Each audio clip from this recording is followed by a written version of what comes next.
Welcome to G-Fun Facts Online, where we dive into the most amazing facts the universe has to offer. For most of human history, we've looked up at the night sky and seen our own little cosmic neighborhood. The sun, the planets, the comets that swing by every few decades or centuries. We thought our solar system was a self-contained, isolated island in the vast ocean of the Milky Way galaxy. But what if I told you we have visitors? Not just any visitors, but travelers who have journeyed for millions of years across the cold, dark emptiness between the stars, just to make a brief pass through our home before heading out again, forever. Today, we're pulling back the curtain on one of the most exciting new frontiers in astronomy, the definitive guide to identifying and tracking comets from other stars. These are the whispers from the void. For centuries, this was pure science fiction. But in the last few years, it has become a scientific reality, and each new discovery is giving us a tantalizing glimpse into the building blocks of other worlds without ever having to leave our own. So how do we spot a tourist from another star system? The number one giveaway is its path. The telltale sign of an outsider is something called a hyperbolic trajectory. Think of it this way. Everything that belongs to our solar system, from Mercury to the most distant comet, is gravitationally bound to our sun. They travel in closed loops called elliptical orbits. They might fly way out into the darkness, but the sun's gravity is like a long leash, and it will always pull them back. These orbits are a closed path. But an interstellar visitor isn't on the sun's leash. It arrives with its own momentum, carrying the speed from its journey through deep space. It's moving too fast for our sun's gravity to capture it. So instead of a closed loop, it follows an open-ended path. It swings by the sun, its trajectory bending into a curve, and then it shoots right back out into interstellar space, never to return. This open-ended path is a hyperbola.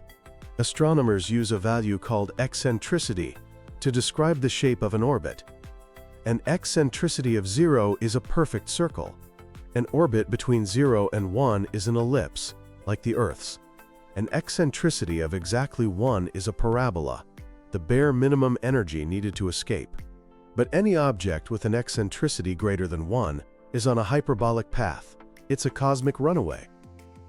Finding one is the smoking gun that tells us we're looking at a messenger from another star. For decades, this was all theoretical. Then, on October 19, 2017, everything changed.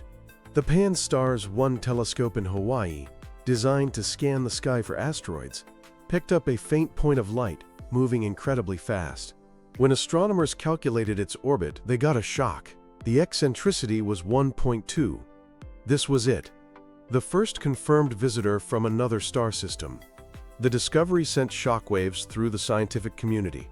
The International Astronomical Union even created a whole new naming system for these objects, giving them an I for interstellar.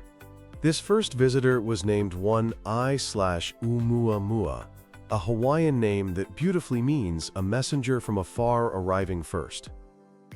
And Oumuamua was weird. Really weird. As we watched it tumble away, its brightness changed dramatically, suggesting it was highly elongated, maybe 10 times as long as it was wide, a cosmic cigar or a flat pancake. Its color was reddish, similar to some objects in our outer solar system, but its most baffling feature was its movement. It was accelerating away from the sun, speeding up slightly as it left. Comets do this all the time. As the sun heats them, ice turns to gas and shoots out like tiny rocket thrusters, creating a visible tail. But Oumuamua had no tail, no visible outgassing at all. This non-gravitational acceleration, without a visible cause, led to a storm of speculation.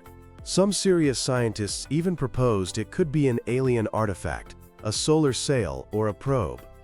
While more natural explanations have since been put forward, like the outgassing of invisible hydrogen from a water ice core, the true nature of Oumuamua remains a hot debate. It was a true cosmic mystery. Then, 2 years later, On August 30th, 2019, a second visitor arrived. This time, it was spotted by an amateur astronomer, Borisov, using a telescope he built himself. This object was named 2I/Borisov, and unlike its strange predecessor, it looked and acted much more like a normal comet. It had a visible fuzzy coma of gas and dust, and a tail. Finally, a visitor we could understand. Spectroscopes were pointed at Borisov to analyze the light and figure out what it was made of. It contained familiar molecules we see in our own comets, like cyanide and diatomic carbon. But there was a key difference. Borisov had an unusually high amount of carbon monoxide, up to 26 times more than a typical solar system comet.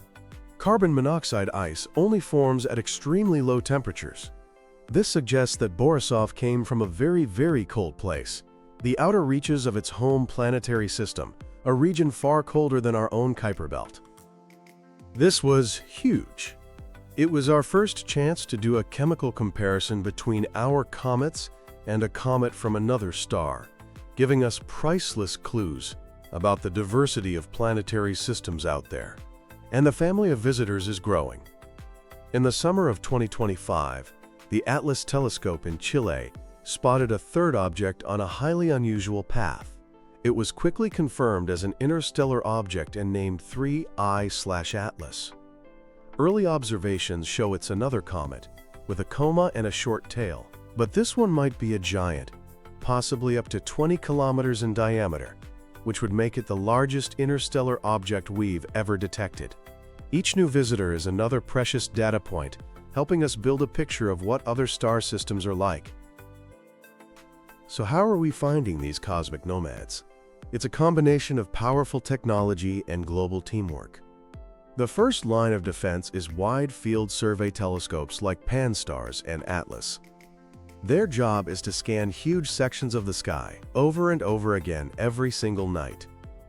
Sophisticated software compares the images, looking for anything that has moved or changed. It's through this relentless monitoring that both Oumuamua and 3I/Atlas were found. But the future of this field is about to get a massive upgrade. The Vera C. Rubin Observatory in Chile is set to begin its survey in 2025. This observatory will scan the entire visible sky every few nights, with a depth and sensitivity that's completely unprecedented. Astronomers predict it won't just find one or two interstellar objects. It will find dozens, maybe even hundreds, every single year. We're about to go from studying a few strange curiosities to having a whole catalog of interstellar objects. This will turn the field into a statistical science. Once a candidate is spotted, a global network of telescopes swings into action. Giant instruments like the Very Large Telescope in Chile can analyze the faint light to determine what the object is made of. The Hubble Space Telescope can track them long after they become too faint for ground-based telescopes. It's a massive international effort, with organizations like NASA and the European Space Agency all collaborating to track these objects and learn as much as possible during their brief flyby. So where do these objects come from?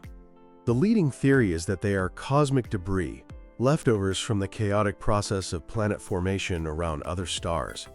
In the early days of a planetary system, gravitational tugs of war with giant planets can eject trillions of small bodies like comets and asteroids, flinging them out into interstellar space. Our own solar system likely did the same thing billions of years ago, littering the galaxy with our own pristine comets.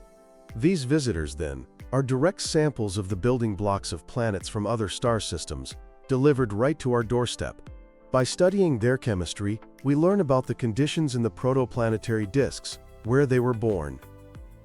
The discovery of these interstellar visitors has opened a brand new window on the cosmos. Our solar system is not an isolated island. It's a stop on a galactic highway, and we're just beginning to notice the traffic. The whispers from the void are growing louder. And with the Vera C. Rubin Observatory coming online, the trickle of discoveries is about to become a flood. There are even ambitious missions in the works, like the European Space Agency's Comet Interceptor, which is designed to wait in space for the perfect target. It could potentially be retargeted to an interstellar object, to chase it down and study it up close. We are truly living at the beginning of a new age of discovery, where we don't have to travel to the stars, because every now and then, the stars come to us. Thanks for listening to G Fun Facts Online.